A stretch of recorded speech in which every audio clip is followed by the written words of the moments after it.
Latviju sniegi, kad vijas, un nakts ir visgarākā. Šī teika man atmostas sirdī kā brīnišķā valodā. Iz sniegiem mazs karodziņš šaujas un plivinas sarkan balts, un liesmos savādā gaismā kaut pusnakts, un gaiss ir tik salds. Un pretī tam paceļas otrs un trešais, un citu vēl daudz. Man liekas, ar savādu vārdu viens otram tie sveicienus sauc. Labvakar, mīļie madlienieši! Un vispirms saku lielu jums paldies, ka jūs riskējāt un atnācāt uz šo īpašo vietu. Un jāsaka, tiešām šī vieta ir īpaša, jo Dievs arī mīl šo vietu, jo ir aizgriež šo te lietus krānu, un mums ir tiešām iespēja aizdegt lāpus un tās nenodziest.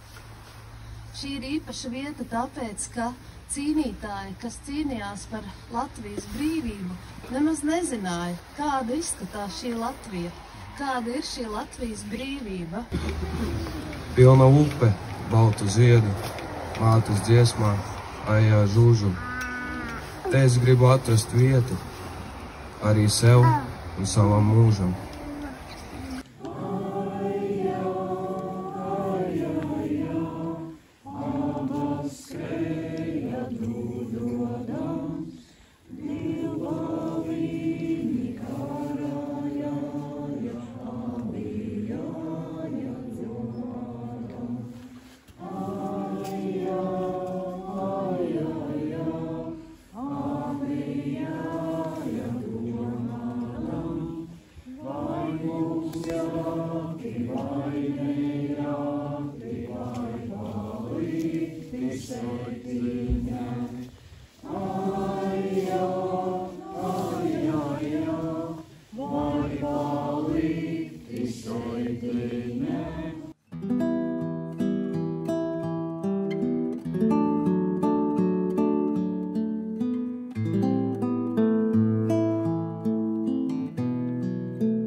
ziemeļu pusē. Bet es zinu, kur tas ir. Un tad tur atklājas visi. Visi, kas tur ir bijuši, kas tur ir dzīvojuši. Un tam līdzās vēsturiskais laiks. Laiks, kas visam iet cauri. Tie nav mani vārdi. Tie ir Imanta Ziedoņa vārdi, kurus viņš ir teicis savā pēdējā grāmatā, kuru pats nemaz nav rakstījis, kura ir pierakstīta no viņa izteikumiem un domām.